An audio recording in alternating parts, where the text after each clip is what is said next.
ملتان جنوبی پنجاب پاکستان کا ایک مشہور شہر جس کو ولی اللہ لوگوں کی سرزمین بھی کہا جاتا ہے۔ ملتان ایشیائی برصغیر کے قدیم شہروں میں سے ایک ہے۔ ہزاروں سال پر محیط ایک بھرپور و متنوع تاریخ کا حامل ہے۔ پاکستان کے صوبہ پنجاب میں واقع ملتان قدیم زمانہ سے ہی ثقافت، تجارت اور تہذیب کا مرکز رہا ہے۔ ہم ملتان کی تاریخ کا ایک جائزہ لیتے ہیں۔ ملتان کی تاریخ قدیم زمانہ سے ملتی ہے۔ اس علاقے میں 3000 قبل مسیح تک انسانی بستیوں کے ثبوت موجود ہیں۔ ملتان شہر اکثر افسانوی ہندو بابا کاشیپا سے منسلک ہوتا ہے، جس کے بارے میں کہا جاتا ہے کہ ہندو بابا کاشیپا نے ہی اس شہر کی بنیاد رکھی۔ قدیم زمانہ میں ملتان کو کاشیپا پورہ کے نام سے بھی جانا جاتا تھا۔ ملتان وادی سندھ کی تہذیب کے دوران ایک اہم شہر تھا اور بعد میں سلطنت کا حصہ بن گیا۔ یہ شہر 4 صدی قبل از مسیح میں اسکندر اعظم کی مہم کے دوران زیر اثر آیا۔ کہا جاتا ہے کہ اسکندر نے ملتان کے قریب ایک بہت بڑی جنگ لڑی تھی۔ بدھ اور ہندو دور کا آنا۔ موریہ اور کشان کے ادوار میں ملتان بدھ مت کا ایک اہم مرکز بن گیا اور اس علاقے میں کئی بدھ اسٹوپا خانقاہیں تعمیر کی گئیں۔ 5ویں صدی عیسوی میں یہ گپتا سلطنت کا اور بعد میں ہندو شاہی سلطنت کا حصہ بن گیا۔ ملتان میں اسلامی دور۔ ملتان نے جنوبی ایشیا میں اسلام کی اشاعت میں اہم کردار ادا کیا۔ اسے 8ویں صدی میں اموی خلافت نے فتح کیا تھا۔ اس کے بعد اسلام قبول کرنے کا نشان تھا۔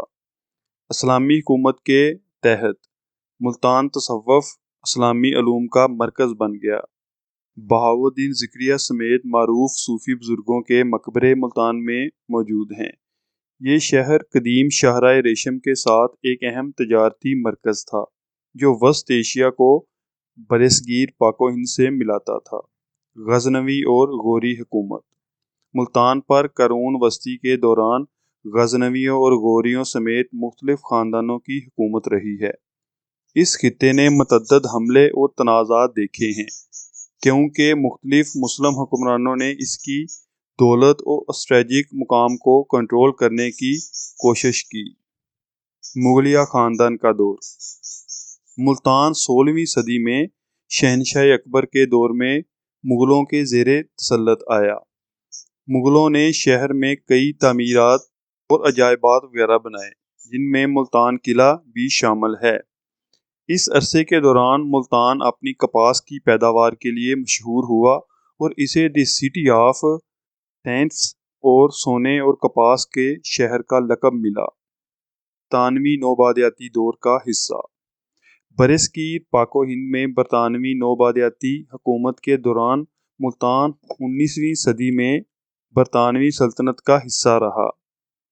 انگریزوں نے شہر کے بنیادی ڈھانچے اور انتظامیہ کو جدید بنانے کی کوششیں کی۔ 1947 کی آزادی کے بعد 1947 میں تقسیم ہند کے بعد ملتان پاکستان کا حصہ بن گیا۔ اس نے ملک میں ایک اہم شہری مرکز کے طور پر ترقی جاری رکھی۔ آج ملتان تاریخ اور ثقافت کا ایک اہم شہر ہے۔ اس کا بھرپور ورثہ، قدیم بازار، تعمیراتی نشانات اسے سیاحوں اور تاریخ دانوں کے لیے ایک پرکشش مقام بناتے ہیں۔ یہ ان تہذیبوں کی پائیدار وراثت کے ثبوت کے طور پر کھڑا ہے جو آج اس خطے میں صدیوں سے پروان چڑھ رہی ہیں۔